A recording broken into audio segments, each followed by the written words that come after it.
여러분 안녕하십니까? 네, 우리 행복한 안식일입니다. 오늘은 성장하는 교회는 아름답다라는 제목으로 7번째 시간 필요 중심적 전도라는 제목으로 함께 주의 말씀을 연구하고 우리의 교회의 모습을 좀 살펴보도록 하겠습니다. 제가 이제 교회에 와서 벌써 한 3, 4개월이 돼가네요. 오자마자는 창세기를 통해서 우리 개인의 삶의 신앙을 좀 점검해 봤고요. 그걸 끝난 다음에 이제 교회의 모습을 지금 점검하고 있습니다.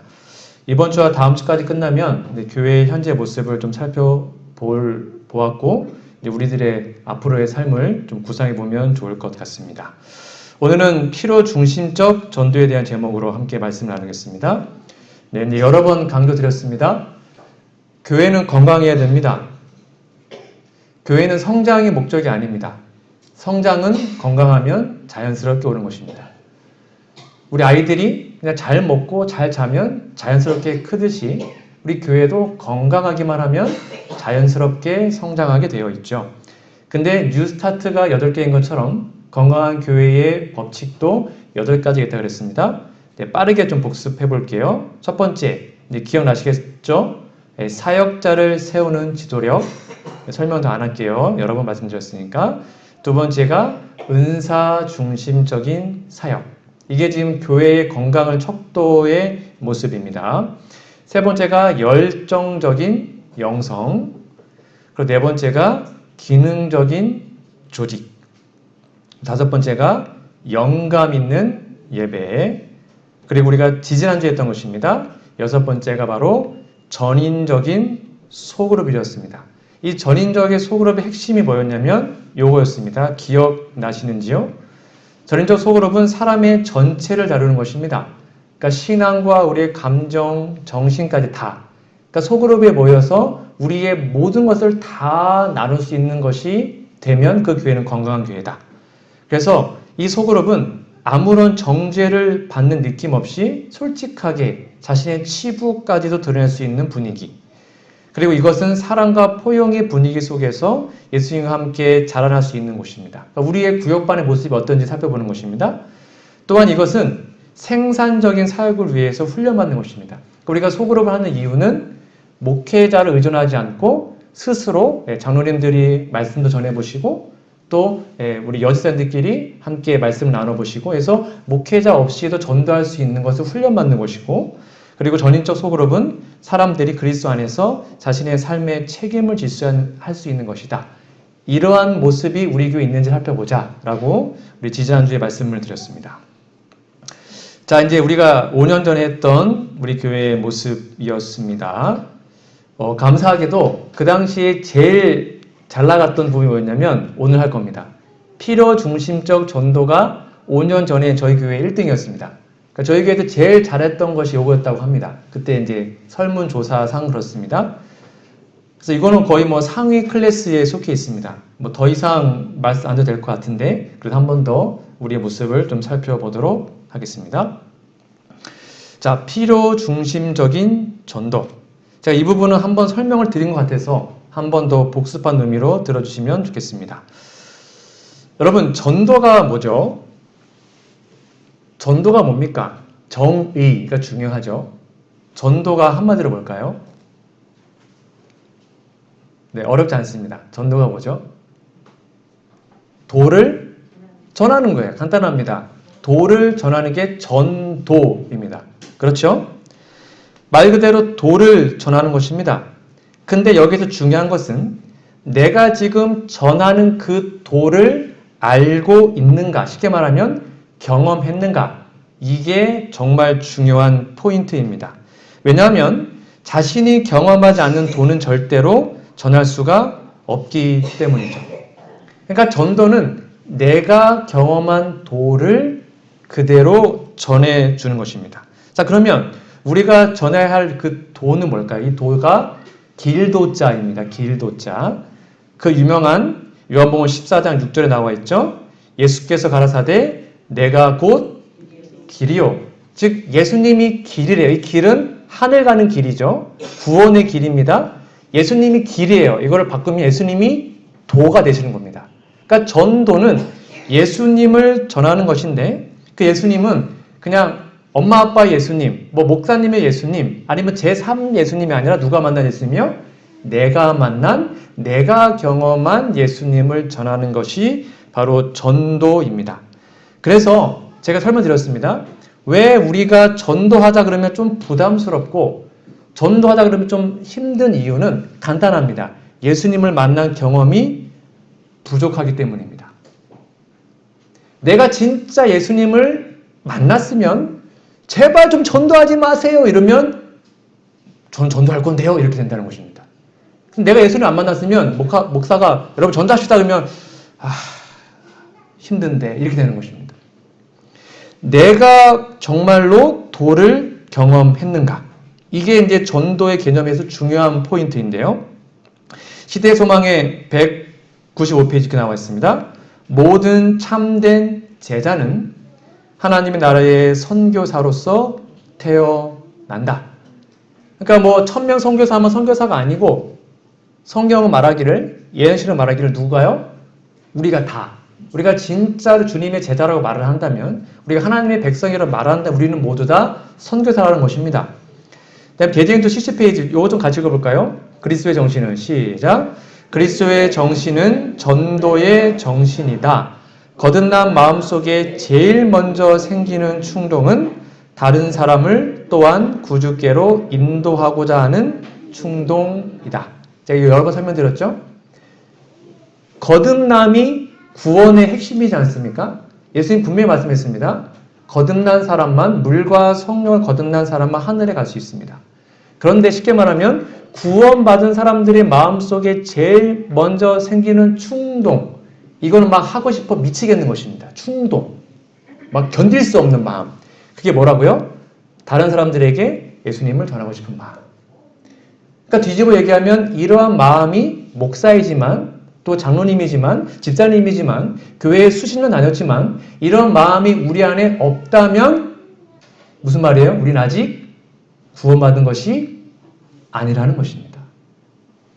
우리의 마음은 어떠합니까? 하나 더 볼까요? 목사님 저 옛날에는 그랬는데요. 오케이, 그러면 이 말씀이 있습니다. 새롭게 된 마음의 제일 첫 번째 충동은 다른 사람들도 그리스도께로 데려오고자 하는 것이 같은 말이죠.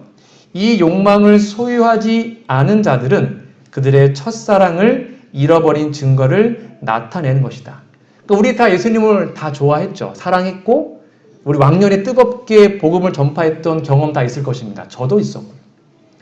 그런데 그 마음이 지금 혹시 소홀해졌다면 뭘 잃어버린 거예요? 첫사랑. 예수님을 만났던 그 풋풋했던 첫사랑. 예수님을 너무 사랑했던 그 첫사랑을 잃어버렸다는 것입니다. 그들은 하나님의 말씀의 빛 가운데서 자기 자신의 마음을 철저히 살피고 그 다음에 내가 아직 요게 없어졌다면 그리스도의 영의 새로운 침례를 열렬하게 구해야 한다. 여러분 이렇게 기도하고 계십니까? 하나님 제 마음속에 그 뜨거웠던 첫사랑을 회복하고 싶습니다 라고 기도하고 계시는지요? 그들은 예수님께서 영광의 영역을 떠나서 멸망한 자들을 구원하기 위하여 타락한 세상에 오심으로 나타내신 놀라운 사랑을 더욱 깊이 깨닫기 위해서 기도해야 한다. 그러니까 이게 바로 전도의 의미라는 것입니다. 자, 그러면 여러분 구도자는 뭘까요? 구도자. 자, 이것도 한번 설명드린 것 같습니다. 제 기억에는. 구도자가 뭐죠? 구하는 것입니다. 뭐를요? 도를 구하는 사람이에요. 그러니까 구도자는 도를 구하는 사람입니다. 그러니까 이 구도자의 개념을 여러분 명확하게 알고 계셔야 전도할 때 상처받거나 낙심하지 않을 수 있습니다. 왜냐하면 이 개념을 모르면 많은 사람들이 한두 번 전도해보고는 안 된다라고 포기를 합니다. 예를 좀 들어보겠습니다. 자, 이제 밖에 나가서 전도지를 줍니다. 아니면 똑똑똑 뭐 지지방문 한다고 칩시다. 예수님 믿으세요. 한번 교회 나와보세요. 이렇게 말을 했는데 첫 번째 반응은 이딴 거 필요 없어요. 가져가세요. 짠데기 바빠 죽겠는데 안 믿어요. 이렇게 갔어요. 그러면 역시 나는 전도를 못해. 나는 여기 소질이 없어. 이렇게 생각하는 게 아니라 이 사람은 뭐가 아닌 거예요 아직? 구도자가 아닌 거예요. 도를 구할 마음이 없어요. 그러니까 내가 전도를 못한 것이 아니라 아직 안 익었어요. 아직 때가 아닌 거예요. 그러면 안녕하세요 하면 보내면 되는 거예요. 상처받을 게 전혀 없어요. 구도자가 아니니까. 그런데 예수님 믿으세요. 교회 갑시다 라고 얘기했더니 어떤 사람은 우와 이런 게 있었어요. 감사합니다. 사실 제가 예전부터 교회 가고 싶었는데 저좀 데려가 주세요. 이렇게 반응하는 사람들이 있거든요. 한두 번 만났는데 그럼 역시 나는 전도를 잘해. 이게 아니고 내가 잘한 게 아니라 이미 뭐 한 거예요? 도를 구하는 사람일 뿐이에요. 그러니까 전도는 성공해도 자만할 필요가 없고 실패해도 실망할 필요가 없어요. 하나님께서 구도자를 만들어 주시기 때문입니다. 그러면 우리 자신에게 전할 수 있는 도, 즉 내가 전할 도가 준비되어 있으면 누가요? 하나님이 구도자를 만나게 해주십니다. 근데 왜 우리 하나님이 구도자를 안 붙여주시냐면 간단해요. 어떤 영혼을 보내줬는데 내가 전할 도가 없는 거예요. 내가 전할 예수님이 없는 것입니다. 그러면 그 영혼을 줘봤자 안 되니까 하나님이 안 보내시는 거예요. 그런 말씀이 사도행전 109페이지에 기록되어 있습니다. 성경을 읽지만 그 참된 의미를 깨닫지 못하는 사람들이 많이 있다. 세계의 도처에서 남녀들은 하늘을 동경하면서 바라보고 있다. 빛과 은혜와 성령을 갈구하는 영혼들의 기도와 눈물과 탐구가 하늘로 올라가고 있다. 그 다음에 중요합니다. 많은 사람들은 다만 거두어들임을 받기를 기다리면서 하늘나라 경계선에 있다. 그냥 교회 가실래요? 라고 한두 번만 얘기해도 네 하고 갈 사람들이 많대요, 적대요? 엄청 많대요, 엄청. 그게 대표적인 분이 여기 뒤에 앉아 계시는 우리 지태영 성도님이십니다. 작년에 우리 12월 달에 우리 전도회 우리 집사님이 초청을 하셨고 네 가볼게요 하고 전도회로 왔어요. 그리고 전도회에서 일주일 동안 말씀 듣고 바로 뭐 받으셨어요? 친 받으셨어요. 그리고 지금까지 교회를 잘 나오고 계세요. 화금도 다 나오고 계십니다. 이미 뭐가 된 거예요? 준비된 구도자였습니다. 이 개념인 것입니다. 그러니까 교회가 준비되면 우리가 준비되면 하나님은 구도자를 보내준다는 것이죠. 그런 증거가 성경에 또 하나 나와 있습니다. 사도행전 8장에 보시면 여러분 잘 아시죠? 여기에 구도자가 나옵니다. 바로 에디오피아 네시. 들어보셨죠? 이 에디오피아 네시는 구도자였습니다. 그리고 여기에 엄청난 말씀을 전하는 전도자 빌립 집사님이 있었습니다. 여기 보니까 주의 사자가 빌립더러 말합니다. 야, 너 일어나서 남쪽으로 가라. 가면 그 길은 광야길인데 에디오피아 사람 네시가 거기 있을 거야. 이상하지 않습니까? 아니 전도하러 보내면 뭐 예루살렘 성이나 사람 많은 데 보내야 되는 거 아니에요? 근데 주의 사자가 지금 빌립한테 어디로 가라는 거예요? 광야요, 광야. 광야 사람 있어요, 없어요? 없잖아요. 아니 전도하러 가라는데 광야로 보내는 겁니다. 하나님께서. 그러니까 빌립이 광야에 사람이 없을 텐데 하고 딱 갔더니 거기 누가 있습니까? 구도자가 있어요. 그 사람이 에디오피아 사람 넷인데 뭐라고 썼냐면 마차를 타고 가는데 뭘 보고 가고 있어요? 성경 읽고. 성경 읽으면서 집에 돌아가고 있는 것입니다. 그래서 빌립이 얘기하죠. 너 그거 이해하냐? 잘 모르겠는데 좀 올라와 봐라. 하고 마차에 타요. 그리고는 그 이사야서에 나오는 말씀을 설명해 줍니다. 그리고 이렇게 얘기하죠. 35절. 빌립이 입을 열어 이 글에서 이사야서에서 시작하여 예수를 가르쳐 복음을 전하니. 무슨 말이냐면 도를 가르쳐 복음을 전했다. 이렇게 얘기하자 길 가다가 물이 있어요. 그러니까 4시간 말합니다. 나 물이 있으니까 나 침례 받으면 안 될까? 하고는 만나지 몇 시간 만에 침례를 베풀고 둘이 헤어지게 됩니다. 여기 보니까 빌립이 전도할 수 있는 말씀이 이미 준비되어 있었습니다. 그러니까 어디 가도요? 광야에 가도 전도가 성공하는 것입니다. 한 번 만나는데 100% 성공. 그렇죠? 여기에 구도자는 누가 준비해 주신 거예요? 주의 사자가, 성령께서, 하나님께서, 빌립이 준비되어 있으니까. 이게 바로 전도의 가장 중요한 핵심입니다. 제가 대학교 때 이제 정선이라는 교회에 이제 길거리 전도, 학생 전도회를 갔던 기억이 납니다. 그때가 장마철이었어요. 여름에 갔었는데 진짜 거짓말 안 하고 월요일부터 토요일까지 하루 종일 비가 왔습니다.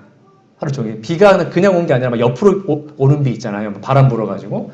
그리고 딱 오후에 한 2시간 정도가 비가 잠깐 그치고는 계속 비가 왔습니다. 여러분, 비가 막 옆으로 이렇게 오는데 전도가 될까요, 안 될까요? 어떠실 것 같아요? 막 제 우산 쓰고 저기요 이러면서 막 전도회 하러 다녔었거든요. 그럼 애들이 막 비가 오니까 짜증나니까 막 가고 막 그랬었어요. 결론만 얘기하면 옆으로 비가 오고 이렇게 하고 다녔는데 일주일 만에 11명의 학생들 하나님께 드렸어요. 그때 침례 받았거든요. 그때 목요일 날 이제 침례 결심을 하고 한 여학생이었습니다. 저랑 제 파트너가 그 친구를 이제 집에 데려다 준 거예요. 목사님 차를 타고 딱 내렸는데 그거를 이제 그 집 아버지가 본 거예요. 아빠가 나왔어요. 그래서 괜히 쫄아가지고 안녕하세요 아버님, 저희 서울에서 온 오빠들인데 이렇게 하고 설명드리고 보냈는데 그 아빠가 그 친구가 교회 갔다고 저희 보는 데서 뺨을 때렸어요. 중학교 아이들 싸대기를 때리고 막 하는 거예요. 그래서 저희가 막 당황해 어떻게 할지 몰랐는데 그리고는 질질 끌려갔는데 집에 이제 교회 와가지고 밤새 막 잠이 오겠습니까? 막 저희 대원들이 막 밤새 울면서 얘는 이제 끝났다. 교회 안 올 거야. 미안해 죽겠다. 했는데 금요일 날은 교회를 못 왔어요. 아빠한테 잡혀가지고. 근데 토요일 날 이제 약속했던 침례식이 있었습니다. 그 아이가 왔을까요? 왔어요. 그 아이가 아버지한테 얻어봤던 그 아이가 침례 받으러 온 거예요. 저희 그때 얼마나 울면서 침례식 했는지 모르겠습니다. 그런 영혼들이 있다니까요.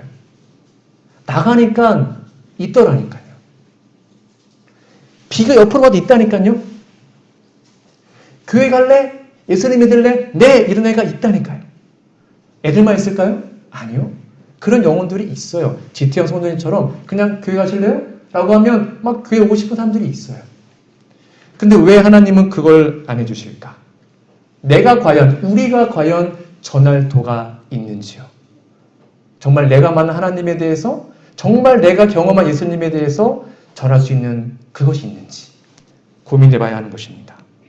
여러분, 그러므로 전도에는 절대로 실패가 없습니다.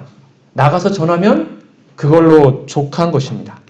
모든 결과는 하나님께 맡기는 것이죠. 그러므로 진짜 건강한 교회는 전도 중심적인 교회가 반드시 됩니다. 전도가 중심되지 못하는 교회는 그 유명한 대사명 하나님의 말씀을 직접적으로 어기는 것이기 때문입니다. 자, 마태복음 28장 16절에 보면 여러분 알다시피 예수님이 이 땅을 떠나시기 전에 마지막으로 했던 유언이 기록되어 있죠. 그 유명한 너희는 가서 모든 족속으로 제자를 삼아. 다 아시죠? 침례를 주고 전파해라. 함께 하겠다. 근데 여기에 중요한 것은요. 이 문맥에서 그러므로 너희는 이라는 이 너희가 물론 지금 우리들이잖아요. 근데 이 당시에 이 첫 번째 문맥에서 누구였냐면 11 제자와 또 예수님의 부활을 받던 제자들이었습니다. 근데 여기 17절에 좀 재밌는 게 있어요.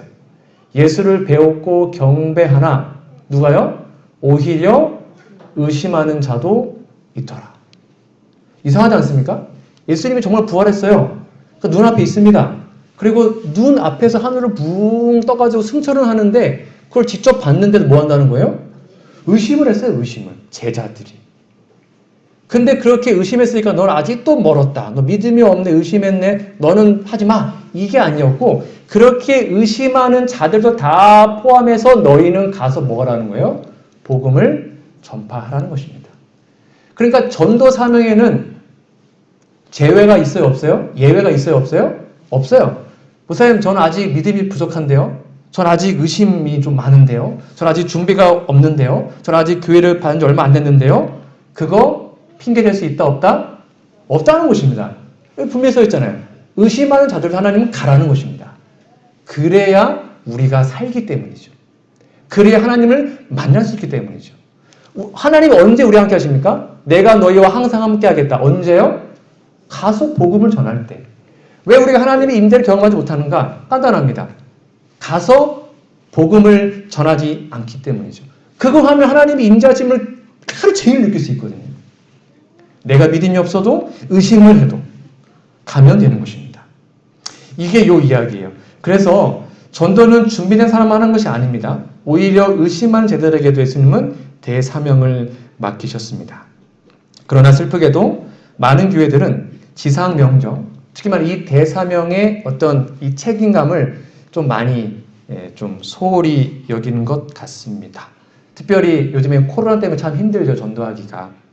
근데 코로나가 정말 코로나 때문인 건지 아니면 그것이 우리가 전도를 하지 않는 것에 대한 합당한 핑계인지는 좀 고민해 봐야 할 것 같습니다. 어떤 교회들은 단지 일주일에 단 한 번 서로 단순하게 만나는 사교 모임으로 좀 전락해 버리는 경우도 종종 보게 됩니다. 그리고 어떤 교회는 이렇게 얘기합니다. 이제는 전도가 잘 안 되니까 이제 좀 다른 것 해야 된다고. 교회도 좀 다르게 해야 된다고. 그렇게 주장하는 것도 보게 됩니다. 만약에 이렇게 복음을 전하는 것이 불신자들의 문제가 아니고 우리 안에 있는 혹시 우리 교회의 병든 모습이라면 이제 우리는 어떻게 해야 할까요? 다시 한번 우리의 삶을, 우리 교회의 모습을 살펴보고 필요 중심적인 전도를 어떻게 잘할 수 있을까를 좀 고민해 봐야 하지 않겠습니까? 바로 우리의 상황에서가 아닌 예수님이 알지 못하는 그들의 상황 속에서 한번 고민해 보고 기도해 보는 것입니다. 이것은 예수님께서 지상에 계실 때 우리에게 보여주신 모본입니다. 여기 보시면 그냥 전도가 아닙니다. 필요 중심적. 누구의 필요요? 구도자들의 필요의 중심으로 전도하는 것을 말하고 있는 것입니다. 즉 예수님은 이 땅에 진짜 인간으로 오셨습니다. 예수님은 하늘에서 그냥 하나님으로서 구원한 것이 아니라 진짜 이 땅에 오셨는데 하나님이 아니라 인간으로 오셨습니다. 그리고 그냥 교인들끼리만 다닌 것이 아니라 잃어버린 죄인들과 섞이셔서 함께 다니셨죠. 그래서 그 당시에 종교 지도자들이 예수님의 삶을 이렇게 비판했습니다. 뭐라고 했습니까? 모든 세리와 죄인들이 말씀을 들으러 가까이 나아오니 바리새인들과 서기관들이 원망하여 가로되 뭐라고 원망했냐면 예수님이요. 이 사람이 죄인을 영접하고 음식을 같이 먹는다 하더라. 그러니까 예수님은 거의 대부분의 삶을 죄인들과 섞이고 같이 먹고 그들의 필요를 채워주는데 활동한 것입니다. 자, 그러면 이렇게 신약의 교회의 모습은 예수님도 그들의 삶과 섞였던 것처럼 사도 바울 또한 일반인들과 즉 믿지 않는 사람들과의 삶을 섞어서 살았음을 보게 됩니다. 그것이 바로 바울의 모습인데요. 고린도전서 9장 22절에 보면 이렇게 나와 있습니다. 이게 지금 사도 바울의 고백입니다. 약한 자들에게는 내가 약한 자와 같이 된 것은 약한 자들을 얻고자 함이요. 여러 사람에게 내가 여러 모양이 된 것은 아무쪼록 몇몇 사람들을 구원코자 함이니. 그러니까 사도 바울은 그 사람들의 수준에 맞춰서 계속 자신의 모습을 바꿔서 그들에게 복음을 전파했던 것입니다. 이것이 바로 오늘날 얘기하면 필요 중심적인 전도를 말하고 있습니다. 자, 그러면 우리 예능신의 말씀을 좀 정리하고 오늘 말씀을 좀 결론 내리도록 해보겠습니다. 시대소망 151페이지 나와 있습니다. 여러분 좀 잘 보십시오. 예수님께서는 모든 영혼이 당신의 나라의 부르심을 입어야 할 자임을 아셨다. 그는 그들의 유익을 바라는 자로서 그들 가운데 행하심으로 사람들의 심금을 울리셨다. 저도 잘 못하는 것입니다. 정말 따라가고 싶은 모습입니다. 그들의 유익을 바라는 마음으로 섞였는데 사람들이 심금을 울린 것이죠. 감동받은 거예요. 그는 그들의 일상 일터에서 만나셨으며 그들의 세상사에도 관심을 나타내셨다. 우리가 따라가야 하는 모습입니다. 그는 자주 홀로 기도하시기 위해서 산으로 올라가셨다. 그러나 이것은 적극적인 생활로 사람 가운데서 활동하시기 위한 준비였다. 하나님과 개인적으로 만난 이유는 사람들과 섞이기 위한 준비로서 하나님의 사랑을 얻기 위해서 그렇게 한 것입니다. 몇 개 더 볼게요. 인류의 관심에 그 자신을 연합시키신 그리스도의 모범은 그의 말씀을 전파하고 은혜의 복음을 받아들인 모든 사람들이 따라야 한다. 우리는 사교적인 교제를 끊지 말아야 한다. 우리는 다른 사람들로부터 자신을 격리시켜서는 안 된다. 우리는 모든 계층의 사람들에게 이르기 위해 그들을 있는 그곳에서 만나야 한다. 그들이 자발적으로 우리를 찾는 일은 드물 것이다. 이게 무슨 말이냐면 저는 이제 모태신앙이나 솔직히 일반 사람들하고 참 어울리는 게 좀 어렵습니다. 솔직하게. 근데 보통 이제 일반 생활을 하시다가 저희 교회로 이제 넘어오신 분들 또는 저희 교회 친자가족 분들은 처음에는 일반인 친구들이 많아요. 그렇죠? 그러다가 한 5년, 10년 지나면 일반 친구들이 다 사라집니다. 그리고 교인들끼리만 어울려요. 그래서 주변에 구도자가 없어지는 것입니다. 그런데 어떻게 하래요? 사교적인 교제를 끊지 말라라는 것입니다. 계속 관계를 유지하면서 그들에게 어떻게 전할 수 있을까를 고민해 보자는 것이죠. 자, 하나 더 볼까요? 우리가 이기적으로 우리 자신의 이익에 열중하지 않고 다른 이들이 우리의 축복과 특권을 나누어 갖기를 원하는 것을 세상 사람들로 보게 하라. 우리의 신앙이 우리를 무정하고 가혹하게 만들지 않는다는 것을 세상 사람들로 보게 하라. 그리스도를 찾았다고 고백하는 모든 사람은 그리스도께서 사람들의 유익을 위하여 봉사하셨던 것처럼 봉사하라. 여기 계속 초점은 우리가 그들과 섞여서 그들의 필요를 채워줘야 한다는 것입니다. 그리고 여기 아직 결정체가 바로 요 이야기입니다. 요 이야기는 한 6, 7년 전인가요? 우리 교과 공부 시간에 요거 갖고 3개월 동안 공부했었습니다. 기억나시는지 모르겠습니다. 기억나시죠? 오직입니다. 그리스도의 방법을 사용함으로써만 사람들과 접촉할 때 참 성공을 거둔다. 그러니까 우리가 요거대로 안 하면 불가능하다는 것입니다. 안 된다는 거예요. 자, 그럼 뭘까요? 첫 번째가 뭡니까? 구주께서는 사람들의 유익을 소원하는 분으로 그들과 섞이셨다. 첫 번째가 뭐라는 거예요? 섞이는 것입니다. 현재 우리 교회는 문화센터를 통해서 일반 분들과 좀 섞이는 일을 매주 하고 있습니다. 섞이는 것입니다. 일반 사람들과. 그런 다음에 그분께서는 그들에 대한 당신의 동정심을 보여주시고 나도 사랑해 라는 그거 말하는 거죠. 그 다음에 세 번째, 그들의 필요를 따라 봉사하시고 필요 중심적 전도를 말하는 거죠. 그들의 필요가 무엇인지 알아서 봉사하시고 그렇게 사랑을 주니까 어떻게 됐어요? 그들의 신임을 얻습니다. 야, 당신은 참 좋은 사람이네. 안 시켜 좋구만. 이렇게 했다는 것입니다. 그 다음에 네 번째가 키포인트입니다. 그 후에 그분께서는 나를 따라오라고 그들에게 구걸하셨다. 가 아니고 뭐 하셨대요? 명령하셨다. 제발 좀 교회 나오면 안 될까? 제발 침례 받아주면 안 돼? 이렇게 하지 않았다는 것입니다. 예수님은. 어떻게 했대요? 명령. 나 따라와. 이게 무슨 말이냐면 여러분 오해하지 말고 잘 들으십시오. 영혼 구원에 관해서는 교회가 갑이 되어야 합니다. 우리가 갑질이라고 들어봤죠? 이게 나쁜 의미가 아니라 구도자한테 침례에 대해서 교회에 나오는 것에 대해서 절대로 나쁜 말로 얘기하면 구걸하시면 안 됩니다. 그렇게 교회 나온 사람들은 나중에 어떻게 되는지 아십니까? 뭐만 수만 틀리면 목사님도 교회 안 나옵니다. 아, 누구나 뭐라 해서 나 삐졌어요. 나 교회 안 나와요. 교회 안 나오는 게 무슨 벼슬이에요, 벼슬. 그럼 가가지고 또 그러지 말고 또 달려가도 데리고 나가면 또 나와주다가 또 누가 신경 쓰게 하면 나 교회 안 나온다. 그런 사람은 결코 믿음이 자랄 수 없어요. 그러니까 교회가 갑이 되어야 됩니다. 무슨 말이냐면 자신 있어야 되는 것입니다. 진짜 좋은 거잖아요. 그렇죠? 진짜 좋은 거 아닙니까? 우리 재림교회 좋잖아요. 얼마나 좋은 교회예요. 이걸 당당하게 전하고 그들이 선택할 수 있도록 해야 되는 거예요. 나오면 좋아요. 근데 안 나오면 할 수 없죠. 이렇게 차갑게 대하지 않겠지만 그런 마음으로 대해야 된다는 것입니다. 예수님 그렇게 했습니다. 그들에게 절대로 구걸하지 않았습니다. 명령했습니다. 이거 좋은 거야. 나 따라와. 한 예를 더 볼까요? 예수님이 전도 진짜 못했어요. 예수님이요. 요한복음 6장에 보시면 예수님이 내 살은 떡이요. 내 피는 그 설교 아시죠? 그 설교를 했어요. 그러자 제자 중 여럿이 듣고 말하되 이 말씀 너무 어렵다. 누가 들을 수 있냐? 예수께서 스스로 제자들에게 이 말씀에 대하여 수긍한 줄 아시고요. 가라사대 이 말이 너희에게 걸림이 되느냐? 이 말 때문에 나 떠나려고?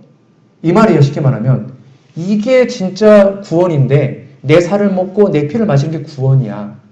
모든 걸 다 포기해야 돼. 이게 구원이거든. 이렇게 딱 높은 표정을 딱 제시하니까 사람들이 아이씨 너 나 못하겠는데 이렇게 얘기했다는 거예요.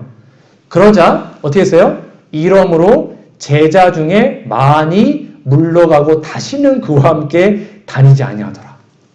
다 떠나갔어요. 예수님 잡았어요? 안 잡았어요? 안 잡았어요. 이렇게 하면 예수님이 12제자에게 이르되 너희도 가려느냐? 그래서 베드로가 저는 예수님 구원을 발견했기 때문에 저는 안 갑니다. 하고 12명이 딱 남은 거예요. 제자가 훨씬 많았거든요. 여러분 예수님 전도 진짜 못하지 않았습니까? 잡아야죠. 달래야죠. 사실은 그게 아니고 이렇게 해야죠. 근데 그렇게 했어요? 안 했어요? 안 했다는 것입니다. 왜 그렇게 안 했을까요? 그렇게 달래서 온들 그 사람은 자신의 모습, 자아를 완전히 송두리째 하나님께 바치지 않기 때문에 결국 나중에도 구원 못 받기 때문입니다. 표준을 높아야 됩니다. 우리가 예수님 따라가려면 우리 모든 걸 버려야 되잖아요. 날마다 십자가 져야 되고요. 자아가 완전히 죽어야 되고요. 그렇게 해야 되잖아요. 그게 표준이잖아요. 그것에 대해서 알려줘야 됩니다. 예수님은 그렇게 했다는 것입니다. 그렇다고 너 안 되라고 다 쫓아내라는 뜻 아닌 거 아시죠? 우리가 정말 사랑으로 그들을 대하고 해야 되는 거 다 맞습니다. 그러나 우리가 그들에게 너무 낮춰서 마치 구도자가 초신자가 갑이 돼가지고 막 나 안 나와 뭐 이렇게 해가지고 막 따라가지고 달래고 그렇게 하면 교회가 힘들어져요. 그 개념을 좀 이해해 주시면 좋겠습니다. 화인 여사는 이렇게 여러 차례에 걸쳐서 재림교회의 선교 방식, 즉 필요 중심적인 전도에 대해서 강조하고 또 강조했습니다. 자, 그러면 이제 우리 교회의 모습은 어떠합니까? 몇 가지를 좀 이제 우리 교회의 모습을 좀 보도록 하겠습니다. 여기 와서 이제 여러분들의 이렇게 잘 허락해 주시고 도와주셔서 좀 어린이들, 우리 교회 어린이들과 또 우리 주변인 어린이들에게 어떻게 하면 좀 기쁨과 행복을 줄까 하다가 여러분들 아시다시피 이렇게 방방이를 설치해서 지금 거의 매일 아이들이 옵니다. 그리고 이름을 쓰고 저희는 얼굴을 익히고 하고 있습니다. 이건 제가 우리 직원의 단톡방에 보여드린 거지만 안식일에도 이렇게 아이들이 와서 여기서 같이 놀면서 같이 방방이도 타고 또 교회에 와서 물도 먹고 또 토요일날 갈 때 저희가 쭈쭈바를 주거든요. 쭈쭈바도 주고 그렇게 아이들하고 이제 소통을 하고 있습니다. 이 아이들을 7월 달에 있는 여름성경학교 때 초대할 겁니다. 초대해서 여름성경학교 때 오는 아이들을 중심으로 이제 8월부터는 안식 오후에 어린이 예배를 드릴 겁니다. 지금은 예배를 아직 안 드리고 있어요. 처음부터 할 수가 없으니까 좀 소통을 하고 친해진 다음 이들이 성경학교 오면 성경학교 우리가 성경을 폈으니까 그거를 기점으로 어린이 예배를 좀 드려볼까 합니다. 그리고 저희가 이제 수요일마다 또 목요일마다 이렇게 문화센터를 운영하고 있습니다. 이건 이제 하모니카 우리 장로님께서 하모니카를 첫날 개강 때 찍은 사진이고요. 지금 더 많은 사람들이 하고 있고요. 이건 부족하지만 제가 우쿨렐라를 우리 이제 주변인 분들에게 가르쳐드리고 그들의 필요를 좀 도와드리고 있습니다. 그리고 요거는 제가 이제 또 장로님과 또 협의를 해서 저희 교회에 참 좋은 책자들이 많은데 그냥 책자를 주면 안 받잖아요. 근데 이렇게 책자를 그냥 여기다가 놓고 여기 배너 세운 다음에 무료 나눔 하고 여기 이제 음료수에다가 저희 교회 홍보 명함을 껴놓고 그렇게 매일 아침 제가 5분 동안 투자합니다. 아침에 5분 내려와서 세팅하고 올라갔다가 밤에 5분 동안 또 치우고. 여러분 사람들이 가져갈까요? 안 가져갈까요? 생각보다 많이 가져가요. 여기에 오늘의 신앙부터 다 있고 시조 가져간 거 다 냈는데 여기 중간에다 저희 교회 명함 다 꼽아놓고 이거는 저희가 준 게 아니고 본인이 스스로 가져가요. 그럼 뭐라고 할까요? 읽으려고 가져가요. 근데 저녁마다 이제 제가 몇 권 가져가냐고 확인해보면 이렇게 뿌듯뿌듯합니다. 근데 여기 처음에는 이렇게 하다가 요것도 보여드릴게요. 요거 제가 그냥 우연히 찍은 것입니다. 아침에 아이들 이제 픽업하러 가는데 어느 한 남성분이 여기 이렇게 보시고 책을 이제 여기가 이제 개인 프라이버시상 제가 얼굴 가렸습니다. 네, 이렇게 해서 이걸 보시고 가져가시더라고요. 제가 얼른 몰래 좀 찍었습니다. 여기 이제 좀 햇볕이 강해서 우리 유주환호님께서 좀 그늘이 좋겠다 이렇게 저한테 제안해 주셔가지고 요즘에는 여기 그네 옆에다가 해놓습니다. 이게 더 좋으니까 그네 앉아 있으면서 이걸 또 읽고 또 이렇게 하시더라고요. 여기가 제 목회실에서 힐끔힐끔 보면 보고 또 가져가기도 하고 그런 분들을 이제 종종 보게 됩니다. 그리고 요거는 제가 지금 말씀드린 것처럼 요게 저희가 신발장에다가 제가 전도지 다 접어놓고 여기 시조 가까운거 해놨습니다. 여러분 좀 가져가 주십시오. 가져가서 사람들에게 안 주셔도 됩니다. 그냥 버리셔도 됩니다. 이 말은 뭐냐면 그냥 지나가시다가 벤치에 놓으시고 그냥 우편함에 꼽아 놓으시고 뭐 돈 뽑는데 ATM기에 올려 놓으시고 뭐 그냥 뭐 농협 이런 데 가가지고 그냥 놓고 나오시고 그렇게 하셔도 돼요. 진짜로. 그러면 그걸 누군가가 본다니까요. 사람 주기 힘드시면 그냥 막 버리고 다니세요. 괜찮아요. 차에다 꼽아 놓으시고 막 이렇게 하셔도 됩니다. 가져가십시오. 어렵지 않죠?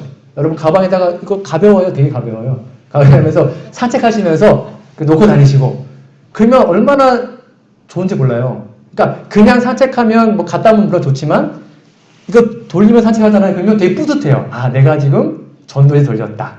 얼마나 행복한지 모릅니다. 좀 많이 가져가십시오. 그래서 제가 딱 왔는데 막 없어야 제가 접을 맛이 나는데 늘 그대로예요. 아셨죠? 네. 그리고 이제 지난주 하신 것처럼 이제 평일 방문팀이 4명이 조직이 됐고 안식 오후 방문팀 5명이 조직이 돼서 7월 달부터 지금 활동을 하고 있습니다. 이분들이 이제 구도자들 또 잃은 양들을 지금 방문하면서 활동하고 있습니다. 너무나 감사드리고 또 감사드립니다.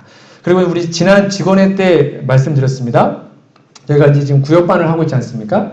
한 달에 한 번은 우리끼리 모이는 것이 아니라 우리 주변에 있는 지인들을 초청하는 구역반 존대를 한 달에 한 번씩 하기로 했습니다. 가능하면 매월 마지막 주에. 그리고 제가 매월 마지막 주 안식일 설교는 무조건 구도자용 설교를 하기로 했습니다. 그러니까 여러분들은 그냥 손님 초청 안식일은 뭐 1년에 한두 번만 하는 그냥 연례 행사가 아니라 매달 할 것입니다. 거창하게 안 할 거예요. 근데 여러분들은 매달 마지막 주 안식일이 되면 야 우리 교회 한번 와봐. 그냥 그렇게 초청해 주십시오. 우리 목사님이 이번에 전도 설교 하신다 한번 놀러 와봐. 초청해 주세요. 안 와도 상관없습니다. 시도해 보십시오. 그럼 저는 전도형 설교를 준비해서 그날 매달 한 번씩 전도를 하도록 하겠습니다. 그렇게 우리의 지인들을 초청하고 시도하고 나눠주고 하면서 이 교회가 그냥 전도회가 행사가 아니라 진짜 매주 우리의 매일의 삶이 되었으면 좋겠습니다. 그것이 바로 교회의 진짜 사명 아니겠습니까? 그리고 우리 교회랑 좀 비슷한 규모를 가진 한 교회의 모습을 좀 보여드리고 오늘 말씀을 정리하고자 합니다. 외부 활동으로는 할봉단을 꼽을 수 있겠습니다. 할봉단은 할아버지 할머니를 위한 봉사단체의 줄임말입니다. 비대면 사회에서 사회생활 참여가 적은 할아버지 할머니들의 외로움을 달래드리고자 그분들을 찾아뵙고 집안일을 도와드림으로 실질적인 도움을 드렸습니다. 또 봉사하시는 소감이 어떠신가요? 너무 집안이 깨끗하니까 너무 좋네요. 아. 볼 때보다. 야, 이게 이제 봉사가 이런 의미인지는 정말 몰랐습니다. 시간을 내서 하는 게 아니라 시간을 만들어서라도 봉사를 하도록 하겠습니다. 파이팅! 또 다른 외부 활동으로는 사랑의 도시락을 들 수 있습니다. 매월 10일 둔내 지역 장날에 사랑의 도시락을 가지고 나갔습니다. 아침 일찍 식사도 하지 못하고 오는 상인들을 위해 성경 구절과 메시지를 적은 아침 도시락을 손수 전달하였습니다. 꾸준한 사랑의 도시락 배달로 인해 많은 상인들이 장날을 손꼽아 기다리게 되었습니다.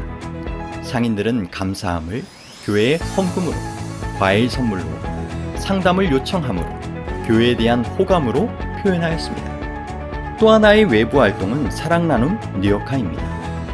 둔내교회는 작년에 리어카 선교 차량 2대를 구입했습니다.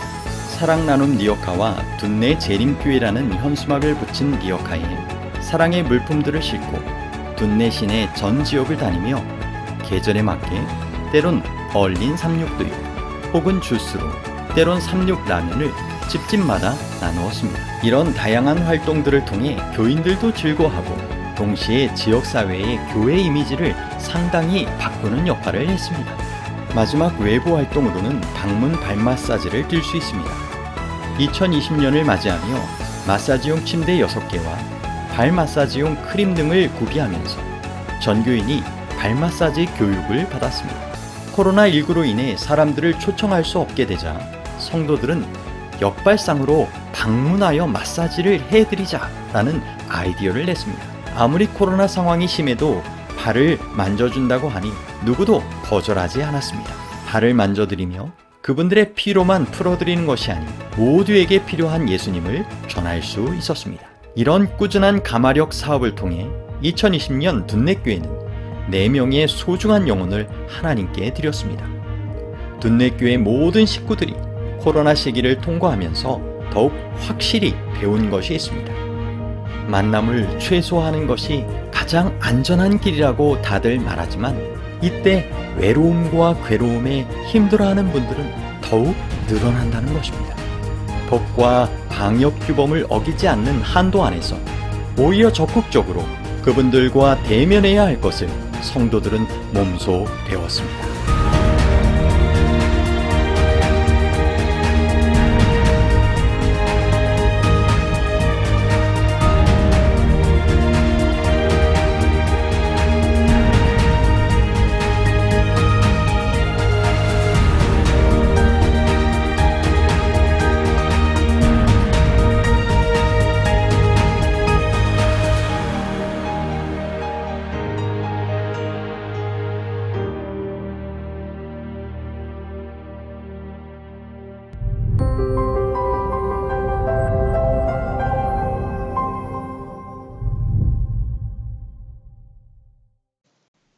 네, 영상 잘 보셨나요?